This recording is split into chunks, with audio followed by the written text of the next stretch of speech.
Welcome back to another episode. This one I'm going to really enjoy doing it because a lot of you know, I've said it before, my biggest passion is motorcycles, 2 wheels instead of 4 wheels. I love cars, but I gotta say I'm madly in love with motorcycles. So I wanna pick out 5 bikes. You know, everybody has their own tastes and their own reasons for buying a motorcycle or what makes a motorcycle attractive to them. So this is in no means going to be an ultimate 5 top motorcycle designs of all time for me, but rather dipping my toe into 5, let's call them recent designs of motorcycles that for me could have been designed a few years ago perhaps, because they are the type of designs for me that will be long lasting and will always create some type of emotional response to people that love bikes. So without further ado, let's get into it. The first one I would like to talk about is the Ducati Monster. I'm really proud of the fact that I know the designer of this motorcycle. We went to school together, to university together. His name is Miguel Angel Galuzzi. I remember him from the very first day of class to the very last day.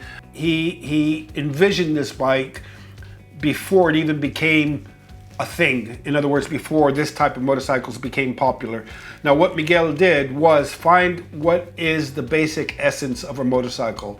Obviously, you're going to need a fuel tank, you're going to need a seat, and you're going to need 2 wheels, and you're going to need an incredible engine.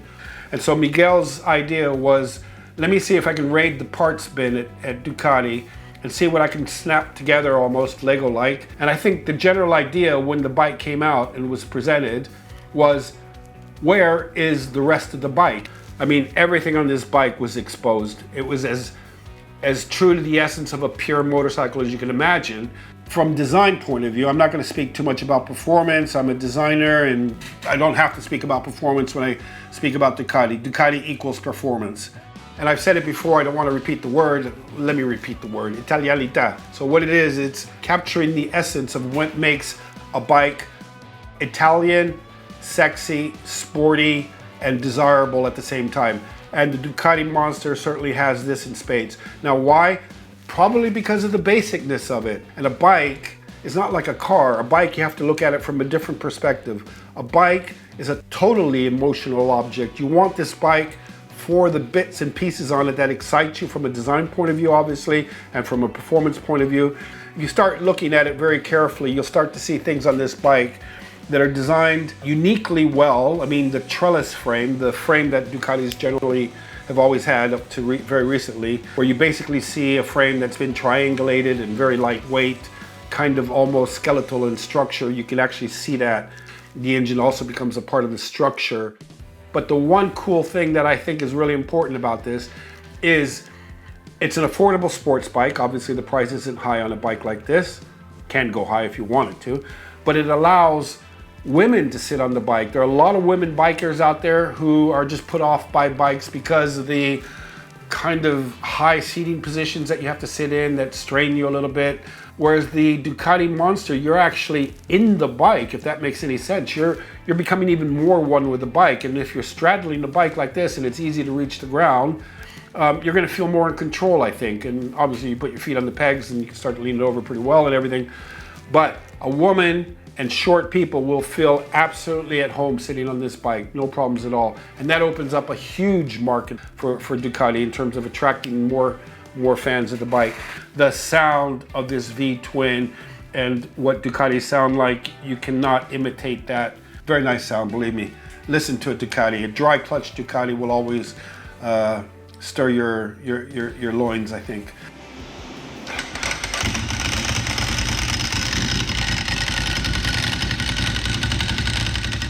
Anyways, as we move past the bike, we see that it's got a very short tail on it, very cropped, very short rear end. So the bike, in effect, doesn't feel overly massive.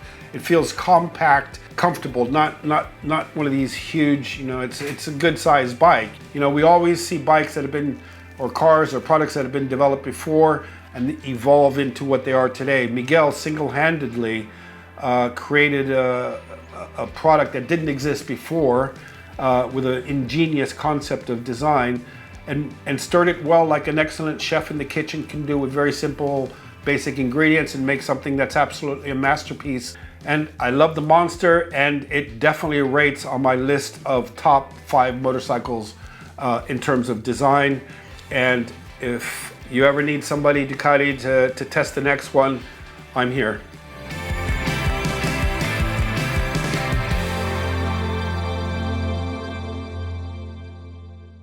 And now we move on to one that is awesome, the R18. The R18 is loaded with influence and character from the original R5. But the R18 for me is a delicacy of design details that remind me quite a bit of when I designed the Mini. Now, obviously the R5 is many generations ago, and the R18 is a modern bike, which is what happened with the Mini. I designed the modern Mini of the new millennium of the 21st century, and I had to base it off of a 1959 design and make it look like the 1959 design had actually had an evolutionary process and became the 21st century Mini. Now, the R18, why do I love it? Well, it's a thoroughly modern motorcycle done properly. Now, nothing else looks like it. You can't even start to look like it because the engine, I mean, who throws pistons out laterally like that on a motorcycle? BMW. On the R18, it's everything. It makes the bike unique. It's not your typical V-twin Harley. Now, as you look back, you start to see this frame that is a twin tubular frame, they call it. But what's interesting is well, you would swear if you looked at it, it was a rigid frame, which is what the R5 had. It's a rigid frame, no shock absorber on the R5's rear suspension. But you would swear this bike has no rear shock. Well, that's the brilliance of this design. Another thing, obviously, that's uniquely BMW in this bike is the transmission. It's not your typical chain. It's not your typical band. It's a prop shaft that normally is hidden and doesn't get exposed. But they've coated it. They've put it on display. It is a precision element, beautiful element of mechanical design that looks so awesome and works so awesome on this bike. I love it. The exhaust pipe, look at that beautiful piece of sculpture. You might think it's overdone. It probably is a little bit overdone, but I think a bike like this needs a few elements that are overdone, not overcooked, but overdone. I really appreciate the detail you guys have gone into, that BMW's gone into on designing this exhaust pipe that just should belong in the Museum of Modern Art. I like the simplicity of this bike. Something like this should be designed to be simple. You don't want something that looks digital on a bike like this. The headlamps on this bike are just modern, classic. I mean, they look classic from a distance, and you get up close and study them in detail. It's a beautiful headlamp on this bike. Again, all the little elements of chrome that are in there. You get the options of having the classic badge on there, which brings you back to the original era of this motorcycles. This bike is done in such a way that it looks like it's been put together by one guy with a love for building bikes, and he's 150 years old. I don't know how old he is, but he's still putting these bikes together since the 1930s. That's the kind of feel and look I get with this bike. They've absolutely balanced that delicate sensitivity you need to bring an iconic old design up to what I can almost say would be an iconic new design. Congrats to BMW, to Eddie and team, to be able to pull this one off in such a brilliant way. Thanks. Moving on now, I'm going to move to a bit of a surprise one probably, because this one is a dirt bike. As you might know, I'm a huge passionate dirt biker. I grew up on dirt bikes. I raced dirt bikes. It was everything, meant everything to me in my late teens and early 20s. This bike here is from Ulta Motors, and it's called the Redshift MX. And I think it's an amazing example of what electric dirt bikes can be like, because we're not talking about high-end speeds or anything here. We're talking about light switch type performance where you're on and off. You're looking basically at a maintenance-free vehicle, a maintenance-free bike. Not to say that it doesn't have maintenance. Motocross bikes, dirt bikes all have maintenance, but this is the bike for you if you just want to get on something and ride the heck out of it and have the biggest, most funnest fun you can have in your life. I think Electrics work for dirt bikes because we're not speaking about range here. The problem with electrics on road bikes that I see is range. Instant torque, like I said, absolutely amazing. No gearbox, so you don't have to worry about feathering the clutch, as you guys know. Basically, if you're not using the clutch and you're just in one gear all the time, brilliant. I think the simplicity of an electric powered dirt bike, the design of it, is going to allow you to have a much better handling bike. It's going to take a little bit to adjust the, obviously, suspension front and back. It's going to be tuned to how you like it. But on an electric bike, I think the balance of the elements allow you, without a fuel tank, with just a frame, small electric motor, and basically a seat to sit on, is going to allow you a design that is much, much more adequate or much more purposeful design for off-road biking. Now, I love what Ulta Motors, with what Mark Fenigstein has done. Mark, by the way, I've followed you quite a long time while you were at Frog. I know about your career, but congrats on this design because I think it looks stunning.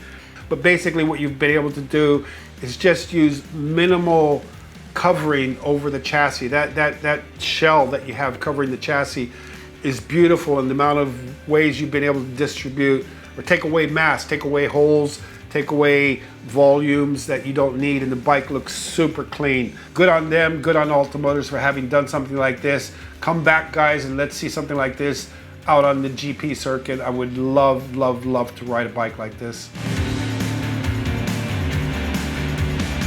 Moving on to the next one, which is a P51 combat fighter from Confederate. Used to be called Confederate, now they're called Curtis Motorcycles. Now this bike, either you love it or you hate it. I love it. I mean, this bike is all about panache, all about panache. I mean, look at this. This is a 1,500 pound block of aircraft grade aluminum that's been milled out of everything that isn't the P51 combat fighter design. It is definitely something absolutely unique. So basically what they've done with this bike is they've created a sort of an industrial object. I mean, the engine can be the star, but I think it's the way the engine is a part of the whole element of the design. If you look at it, you don't really see any specific part of the design that tells you it's a motorcycle. It's almost as if it's one cohesive unit that does what a motorcycle does. It's very industrial in that sense. It's lots of components put together, again, very similar to the original Ducati Monster, but in the sense that they do work all very well together. They're speaking one language. Now, it looks very similar to as if the designer had approached the design of this as if in an experiment of how to design a motorcycle in a completely different way. I mean, it almost looks like the frame is used as a part of the bike to carry the fluids, the oils and things. You got that kind of element going on there. Front suspension looks absolutely out of this world. Something very, very fresh on this type of bike. But it's done in a way that it just is, for me, some type of unique piece of sculpture that moves like thunder on two wheels. I mean, that's the element, that's the feeling I would say with this bike. You're riding an industrial machine, lines that flow just because the billet is easy to mill in that direction. The designer, head designer, at least John Cassia, is known to be able to design products like this that make your hair stand on end. I mean, when we're talking about emotion with a motorcycle design, this is all business, as they say. It's designed to be tough, it's unique, it's explosive from the viewing angle. But man, has it ever left a lasting impression on me. Absolutely. The final one is the ultimate superbike of the 1990s, without question. This bike is the Ducati 916. Now this bike was launched in 1994 and it looks to me like it was designed just the other day kind of thing. This bike has stood the test of time and will always be stunning to look at. It's sharp, it's aggressive, it's shaped like a woman. not my words, Massimo Tamburini's. He designed this bike. First of all, you're looking at a front end that pierces the air. Massimo said it kind of has a bust-inspired front end, but that bust is beautifully penetrating the wind. That is purposeful design, lightweight design. Then you come into a very low-slung seat that just makes you hunker in there.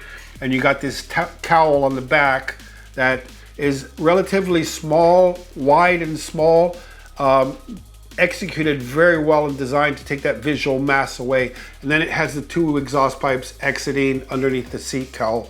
That is absolutely stunning for me from a design point of view. It's a race bike with a registration plate on it. That's what this 916 has always reminded me of. You know, we call it the forbidden fruit of bike design.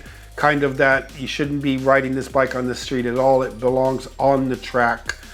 This is the Mona Lisa of motorcycle design for me. It just does not get better than this bike. Who would not want to have a 916 in their collection? Heck, I would put this in my bedroom. I think that would be the place for this bike. Anyways, this bike for me, like I said, every angle of this bike makes sense. It's designed with one designer tackling all the design tasks on this bike to deliver something that speaks one language, and he's done it absolutely amazingly well. You want this bike. I want it. I've always wanted one. I missed the boat, I guess, but I have a surprise for you coming very soon. We're going to be doing an episode on my mistress of a bike design. Her name is Sophia. A bit more modern than the 916. I'm not going to give you too many details yet, but I've taken the successor to the 916. Let's call it her granddaughter. If you're wondering what her actual name is a variation of 1198S. Now, I say 1198S, but it's really a heavily modified 1198S, so I don't know if you can call it the S at the end. Let's call it FS and let it be at that. That wraps up the 5 designs that I find amazing in today's motorcycle world. Again, I love motorcycles because they're the most connected way you can travel from here to there, the most emotional way you can travel from here to there. The ones I've shown you here today all definitely have a very singular look, very strong, very positive outlook on motorcycle design impression. And like I said, we can all learn a lot from design from cross industry. And I think the ones shown today are absolutely the best examples I have at the moment that represent the best of the best in motorcycle design. So leave your comments below on your favorite designs. I'll look forward to reading them, and I'll also look forward to seeing you again in the next episode.